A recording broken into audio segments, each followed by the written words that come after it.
Hello and welcome to Rock Paper Shotgun. Now, if you're in the mood to watch a very angry man chop the limbs off other angry men, have I got a video for you.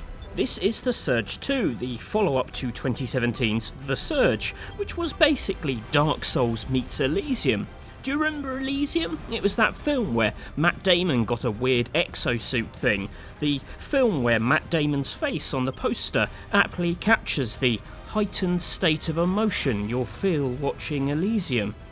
Anyway, this being a world of exo-suited heroes and villains, the Surge's big mechanical hook is the ability to target specific limbs and chop them off. Doing this increases the chance of getting a loot drop for that particular body part, which you can then craft for your very own exo rig. Well, that's the sensible description of it. We all know the real appeal is seeing those limb-chopping finishers.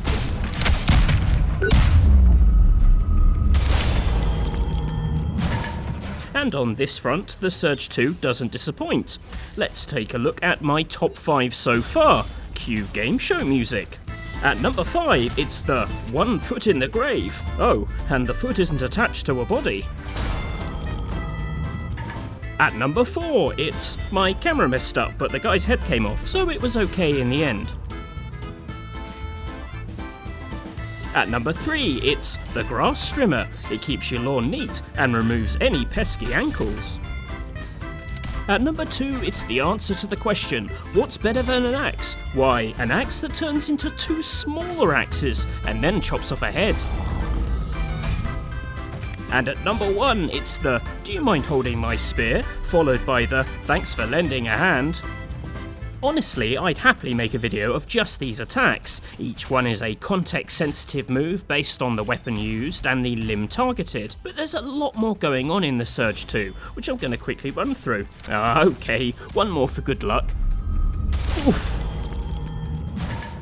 Before I get to the bigger changes, our trip to the world's nastiest public park serves as a good introduction to a spread of new features that Deck 13 are keen to explore. The security forces show a big step up from the exo-clad zombies of the first game. These soldiers will switch between melee and range combat and work in pairs, with one taking shots from afar while the other one gets all up in your guts and puts their fist through your spine. Other enemies come with cloaking shields. If you played the first game, you'll know Deck 13 are big fans of horrible bastards that jump out from behind tight corners. It's one of those learn from your mistakes kind of deals, and the cloaking devices mean they don't even need corners anymore. A bush could be a corner, air could be a corner.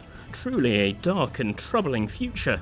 To give you a fighting chance, you now have much improved customization of your loyal drone. It supports different ammo types, from tiny shots that can be used to lure enemies from a larger group, think of Sekiro or Bloodborne's pebbles, or heavy ammo that guns them down as you fight closer melee enemies. You can also attach new loot. I couldn't chop it off in my time with the game, but this laser spearing statue head can be attached to your flying friend, which is cool. Likewise, if you spot enemies with guns on their limbs, targeting those parts increases the chance of ammo drops for the drone's weapon. Then there's the more subtle tweak to AI that sees enemy behaviours adapt to the parts you're chopping off. The example given is overloading energy shields to see defensive soldiers switch to a berserker ferocity, but we also see it in these terrifying statues come to life. Chopping off its lance-carrying arm sees it do its best Gort impression, note to self, include a picture of Gort for the under-20s,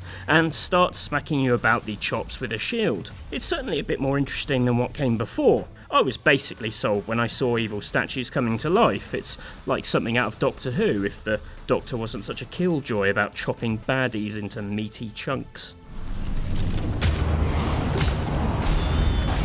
The combat itself is largely unchanged from the original. It's a system of dodges, blocks and ripostes which feel quite hefty and slow under the thumbs, although this might just be a side effect of having played so much Sekiro recently. The biggest change is the introduction of directional deflections, aiming your block up, down, left or right to counter a blow and give yourself a huge window for whittling down health or mashing that button to fill up your finisher bar. As we're here, we may as well enjoy another one of those things. In this video you'll notice directional brackets popping up when these attacks are incoming, which makes it easier to deflect, although there's still the issue of correctly timing the block. The brackets are an optional part of the interface that you choose to install. One of the more novel things about the Surge is how you modify your character with modules, ranging from extra health units to things that physically change how you see the world. If you played Nier Automata, it's not dissimilar to the plugin chips, in that you have limited space and have to decide which functions to install. What I love about this system is that it's a difficulty modifier that exists within the fiction. It isn't invisibly tuning a difficult game, but giving you an optional tool to take the edge off. A more confident player could choose not to engage with the module and rely on reading attack animations to properly dodge. Considering the recent spate of think pieces about Sekiro's difficulty, this feels like a very elegant solution. And it's not like beginners will be wedded to the directional blocking analyzer to give it its proper name. They might feel the module energy is better spent on more health or harder attacks, based on how they adapt to the game. Deck 13 managing director Jan Close likens it to the original Elite docking computer.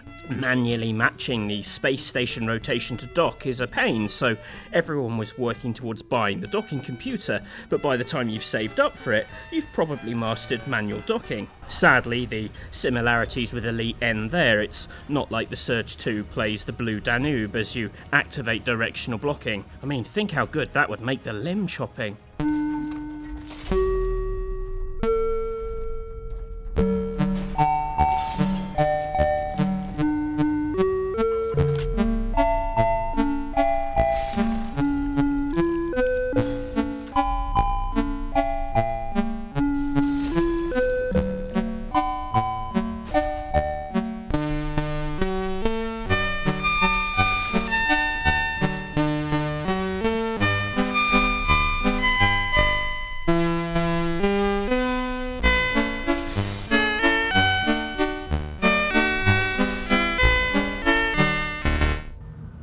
A man can dream.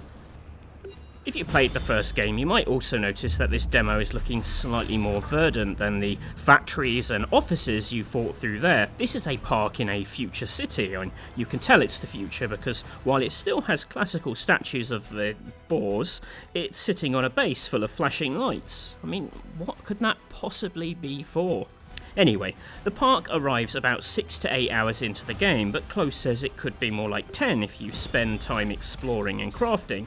As before, a big part of the game is about harvesting loot drops and gradually building your dream exo rig. What's more interesting, and impossible to show sadly, is the wider world the park fits into. The Surge 2 dumps us in Jericho City, and Deck 13 are working to make it a more open environment compared to the first, a world that encourages exploration and finding your own way. As an example, Close says you could access the park straight from the beginning. There's no quest gating, it's a matter of ability and difficulty. They say they picked the city environment as it's a place you expect to be interconnected, with main roads tempting you towards security posts where tough guards block your progress, forcing you to take to side alleys with the hope of finding a crack in the defences, or lower level enemies to chop up. We see this in motion in a hands-off demo as our hero is steered into the remains of a busted building to meet an NPC. As you are in a wider city, you can expect to find other survivors who can sell gear or give you side quests. Close is keen to emphasise the way the world rewards risk, that you are free to push it into much tougher areas before you're equipped to do so,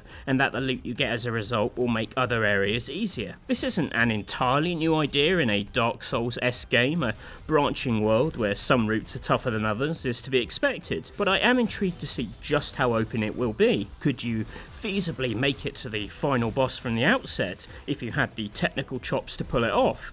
I mean, it's something you can only really test in the final game.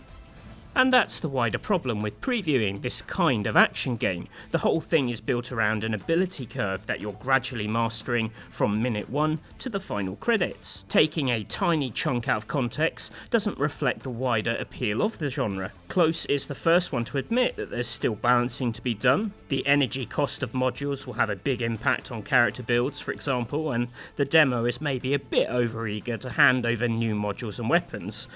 This is obviously accelerated for demo purposes. but I'm generally on board with the improvements, and I'm glad Deck 13 get to take a second swing at this. The studio has lived in the shadow of Dark Souls a bit, a curse arguably of their own making, as their earlier game Lords of Fallen had so much in common with the FromSoft series. The Surge itself was met with plenty of "it's sci-fi Dark Souls" analysis, but here the discussion seems to be shifting towards how it builds on its own ideas, how the world lets you find your own path through it, or how new weapons allow for grislier body chopping. I'm personally taken with the Gaia Lancer, if only because it doubles as an excellent stinging nettle strimmer. If the whole freedom fighter thing falls through, a life as a gardener beckons. Anyway, I hope this quick tour of how the Surge 2 improves on the original gives you an idea of what to expect. If you have any questions about what we played or saw in the hands-off demo, do ask them in the comments and I will clear up any mysteries. I'd love it if you'd hit the thumb icon under the video, and if you aren't already, why not subscribe to Rock Paper Shotgun?